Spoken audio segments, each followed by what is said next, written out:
नमस्कार दर्शकों, आपका हमारे चैनल इनफ्लक्स पे स्वागत है। दोस्तों, आपको पता चल ही गया होगा कि ये जो हमारा चैनल है उस पे मैं वीडियोस डालता हूँ और डिलीट क्यों कर देना पड़ता है, क्योंकि उसमें कॉपीराइट स्ट्राइक आ जाता है। और पिछली कॉपीराइट स्ट्राइक्स की वजह से मुझे हटा देना पड़ा वीडियो, वरना मेरा चैनल, ये जो इनफ्लक्स आपकी कम्युनिटी थी जिसको आपने इतना प्यार दिया था, वो ख़त्म हो जाता। तो दूसरी बात ये है कि जो ज्ञान ज्योति स्पिरिचुअल चैनल हमने शुरू किया था, जिसका बैनर था कि Osho is our birthright not your copyright, इस पे इतना जलन हुआ ओशो इंटरनेशनल को कि उन्होंने हमारे चैनल पे तीन बार, उसी चैनल पे ज्ञान ज्योति स्पिरिचुअल पे तीन बार स्ट्राइक करके उस चैनल को डिलीट करवा दिया। तीन बार स्ट्राइक, आपको जानकारी के लिए बता दूं कि 3 बार स्ट्राइक होने के बाद से चैनल का जो होता है उसे डिलीट, वो अपने आप डिलीट हो जाता है, और जो उस चैनल का जो ऑनर होता है वो एक्सेस उसकी ख़त्म कर दी जाती है उस चैनल से। तो वही हुआ है दोस्तों, इसलिए ज्ञान ज्योति स्पिरिचुअल आपको कहीं दिख नहीं रहा होगा यूट्यूब पे। और दोस्तों, एक प्रश्न पूछा है हमारे व्हाट्सएप ग्रुप पे, एक मित्र ने प्रश्न पूछा था कि हमारे रिश्तों में दरार क्यों आ जाती है। दोस्तों, दरार क्यों आ जाती है, ये प्रश्न पूछा था। दोस्तों, अगर आपने ज्वाइन नहीं किया हमारे व्हाट्सएप कम्युनिटी को तो ज़रूर ज्वाइन कीजिए, लिंक डिस्क्रिप्शन में है या चैनल के अबाउट्स में आपको ये लिंक मिल जाएगा। प्रश्न ये है कि दरार, रिश्तों में दरार क्यों पड़ जाती है।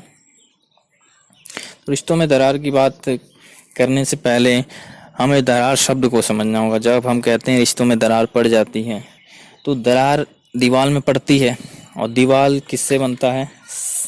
सीमेंट और ईंटों से।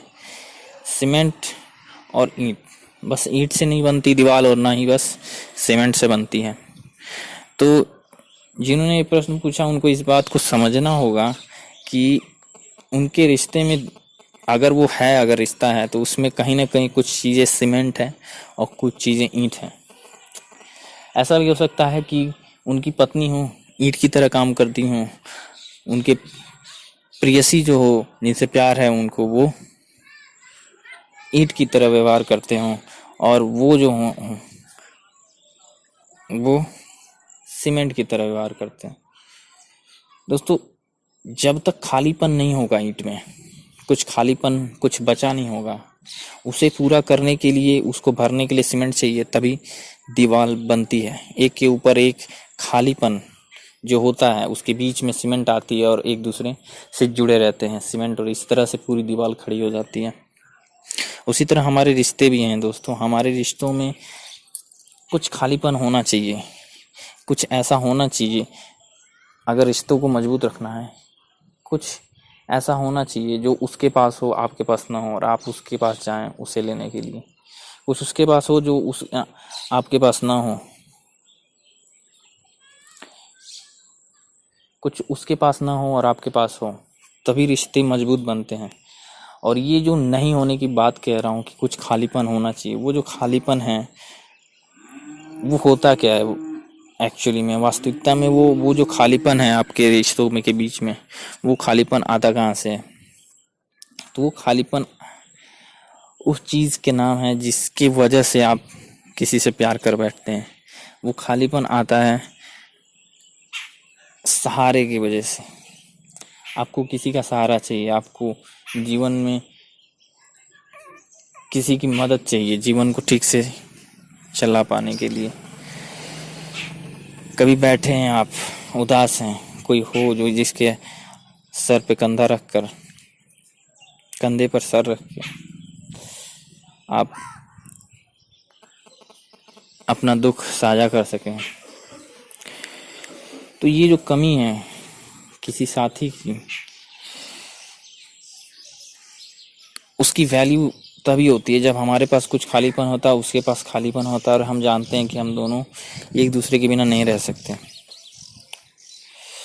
जैसे ही दोनों का अहंकार, दोनों ईंट हो जाएं या दोनों ही सीमेंट हो जाएं, तो रिश्ता बन नहीं पाता, तब मजबूत रिश्ता बन नहीं पाता।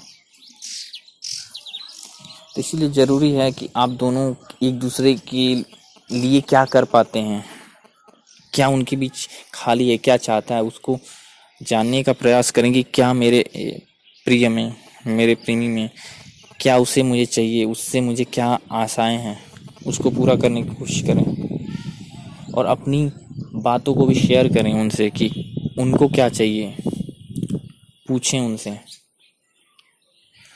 और फिर ये जो ईंट और सीमेंट का जो मैंने उदाहरण दिया, उसके हिसाब से आप सोचिए कि क्या खालीपन को भरें अपने रिश्तों में और उसे मजबूत बनाएं। तो यही मुझे लगता है यही समस्या होती है ज़्यादातर रिश्तों में कि हम एक दूसरे की कमियों को, एक दूसरे क्या चाहते हैं इसको समझ नहीं पाते हैं। और इसीलिए क्या हो जाता है, हम दोनों ही या तो ईंट बन जाते हैं या हम दोनों ही सीमेंट बन जाते हैं और फिर समस्या खड़ी हो जाती है। ठीक है, तो होप आप लोगों को ये वीडियो बड़ी अच्छी लगी होगी। चैनल को सब्सक्राइब जरूर कर दीजिए, कमेंट जरूर कर दीजिएगा। ठीक है, और मिलते हैं अगले वीडियोस में। दोस्तों, ओशो जी की वीडियोस को मैं सोच रहा हूँ और किसी चैनल पे डालूं, लेकिन वही प्रॉब्लम होने वाला है। हमारे ओशो इंटरनेशनल फाउंडेशन जो है वो हमारा जानी दुश्मन बन चुका है।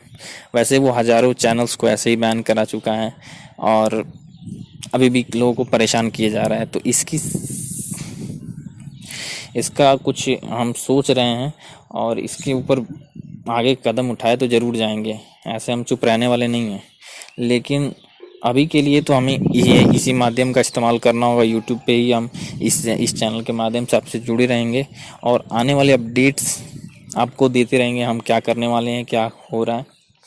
दोस्तों, आप मुझे इंस्टाग्राम पे भी फॉलो कर सकते हैं, ट्विटर पे भी फॉलो कर सकते हैं, क्योंकि पता नहीं किस दिन, आपको पता है किस दिन ओशो इंटरनेशनल का माथा घूमे और फिर पता नहीं क्या कर दे वो। वैसे मैं बता दूं, ओशो इंटरनेशनल एक बहुत ही जिद्दी किस्म का बहुत पावरफुल ऑर्गेनाइजेशन भी है। तो उससे लड़ने के लिए हमें बहुत ज़्यादा पावर की ज़रूरत होगी। ठीक है, अगर हमें उसकी रूल्स को चेंज करना है, हमें ओशो जी की प्रॉपर्टीज़ को अगर हमें और लोगों तक पहुंचाना है, जैसे उनके फॉलोअर्स ने उन्हें कब्जा करके रख लिया है उनके मरने के बाद से, उसको हमें विस्तार करना है उसका, तो हमें कुछ बड़े स्केल पे करना होगा, बहुत बड़े स्केल पे। और इसके लिए आप लोग की सहायता की ज़रूरत है। आप लोग लाखों वीडियोस को देखते हो, हज़ारों वीडियोस देखे होंगे आपने यूट्यूब पे, लेकिन आपके गुरु ओशो जी के विचारों को पहुंचाने वाले चैनल्स को इस तरह से हो रहा है, आप इस तरह किया जा रहा है। आपको कोई कदम ज़रूर उठाना चाहिए और सबसे पहला कदम ये है कि आप ऐसे चैनल्स जिन पे ये वीडियोस हैं उनको सब्सक्राइब जरूर कीजिए और वो जो सब लोग लड़ रहे हैं उनको सपोर्ट जरूर कीजिए। यही मेरा